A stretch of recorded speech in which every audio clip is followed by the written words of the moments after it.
Oi, gente, tudo bem com vocês? Eu sou Eduarda Regis, é um prazer estar aqui. Eu espero que aí do outro lado da tela vocês estejam bem e principalmente saudáveis. Eu tenho 18 anos, sou de Manaus, Amazonas e me formei ano passado no ensino médio, ano de 2019. E isso me torna uma aluna como vocês. Então, antes de tudo, antes de tentar ensinar qualquer assunto, eu vou estar sempre aqui dando o meu melhor e tentando deixar essa matéria que eu amo tanto um pouquinho mais fácil, um pouquinho mais legal. A nossa aula de hoje é sobre estrutura frasal. No português é a nossa organização da frase, o que faz é deixá-la com sentido melhor, com a melhor organização, e o mesmo acontece no inglês. Aqui a gente tem os elementos da nossa estrutura frasal, da sentence structure. Joanne likes pasta for dinner. Joanne é o nosso subject, é aquele que realiza a ação. Likes é o nosso verb, é a ação em si, ou seja, o verb é realizado pela Joanne, o subject. Pasta é o nosso object, é aquele que recebe a ação. Então a Joanne pratica a ação que é recebida pelo object. E por fim, a nossa prepositional phrase, que ela dá outro sentido a qualquer elemento da frase, seja o object, seja o subject, nesse caso, que é o nosso object. Essa estrutura forma esses dois tipos de frase, as nossas independent clauses e as nossas dependent clauses. A primeira oração é a independente, ou seja, ela tem significado próprio, ela não tem necessidade de outra frase para ter sentido. Por exemplo, John needs a sandwich. Já está entendido que João precisa de um sanduíche. Ela não tem necessidade de outra frase para complementar, o que não acontece com a nossa oração dependente. Ela precisa de outra frase para ser complementada. Por exemplo, because John needs a sandwich. João precisa de um sanduíche porque a gente tem a necessidade de que ela seja complementada. Por isso que ela é uma oração dependente. E esses dois tipos de oração formam a nossa estrutura frasal. A nossa primeira é a simple sentence. Ela é formada por um subject e um verb. O básico é esse. Ela pode ter um object, pode ter um prepositional phrase, mas o básico é um subject e um verb, ou seja, ela é uma oração independente, ela tem sentido próprio. Por exemplo, Fernanda performed. Fernanda se apresentou. Ela é clara e nítida. No segundo nós temos Fernanda performed a ballet solo. Fernanda apresentou um solo de balé. Ela teve um objeto, sim, e ele continua com sentido próprio, sem necessidade de outra versão. Nossa segunda são as compound sentences. Elas têm, no mínimo, duas orações independentes. E elas são interligadas de duas maneiras. A primeira é com ponto e vírgula, e a segunda é com uma vírgula e uma conjunção coordenada. E é aí que a gente entra com os fanboys.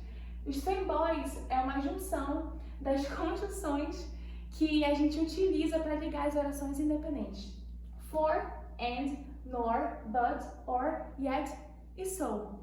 Por exemplo, George read a book, vírgula, and he wrote a review about it. Exemplo 2. George read a book, ponto e vírgula, he wrote a review about it. Independente da maneira que você usa, são duas frases, duas orações independentes interligadas. A nossa terceira são as complex sentences. Elas têm, no mínimo, uma oração independente e oração dependente. Vale ressaltar que, quando a nossa oração dependente inicia a frase, ela vai ser separada com uma vírgula para depois seguir a frase com a independente. Caso contrário, caso a nossa oração independente inicie a frase, não há necessidade da vírgula. Por exemplo, even though she organized her desk, vírgula, Clara still needed to clean her room. Ou seja, está aqui a nossa oração dependente, vírgula, para ir a nossa independente, o que não acontece no exemplo 2. Clara still needed to clean her room, even though she organized her desk. E a nossa quarta e última é uma junção de todas as estruturas que a gente aprendeu nessa aula.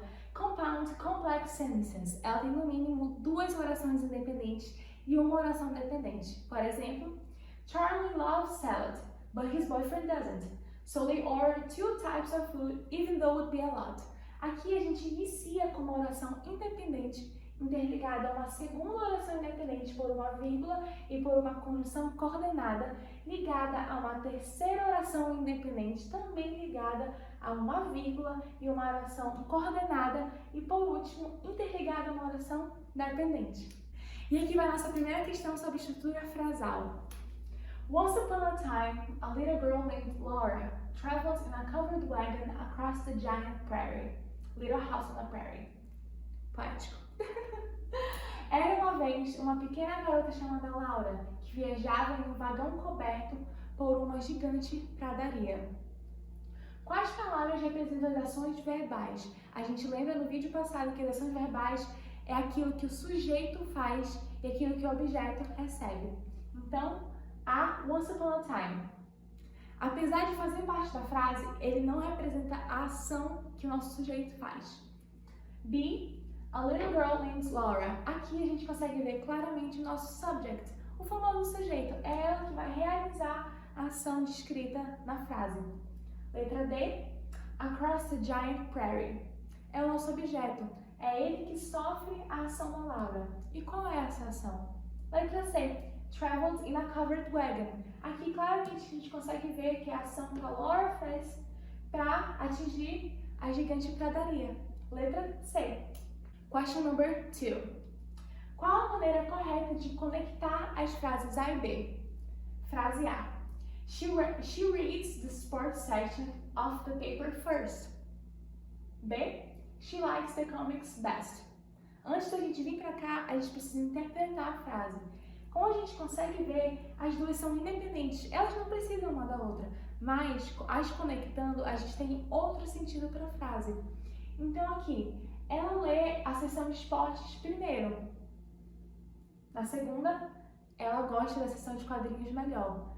Se uma contradiz a outra, ela lê essa aqui primeiro, mas ela gosta mais dessa aqui. A gente está procurando uma conjunção para contradizer. No caso, é o but. Então, aqui a gente lembra da nossa estrutura para conectar duas frases independentes. Ou ponto e vírgula, ou vírgula e a nossa conjunção coordenada. E aqui a gente vai para as questões. Primeiro, tem uma vírgula, uma conjunção coordenada e outra vírgula. E aqui já quebra a nossa estrutura. E aí não funciona a letra A. Na letra B, she reads the sports section of the paper first. Faltou a nossa vírgula. Tem o but e também tem uma vírgula depois, mas também já quebra a nossa estrutura e não funciona. Letra D, paper first, but she não tem nem vírgula. Também não funciona. E aí quando a gente vai para a letra C, she reads the sports section of the paper first, but she likes the comics best. Então tá aqui a nossa resposta. É a letra C por conta da estrutura certinha. E assim, gente, vale ressaltar que o Enem não tem uma estrutura como essa na prova. É uma prova principalmente interpretativa e as questões de inglês não são diferentes. Entretanto, a gente precisa do inglês básico para poder interpretar e compreender as questões. Então, a minha melhor dica para entender melhor é aprenda inglês da maneira que você puder. Tenha mais contato, seja por uma música em inglês, seja talvez por um filme ou por uma leitura de um artigo em inglês, porque quanto mais contato você tem com a língua, mais fácil, mais amigável ela fica. E aí fica mais fácil de entender na hora da prova. Então, com isso dito, foi um prazer dar a aula de hoje e thank you! See you next time!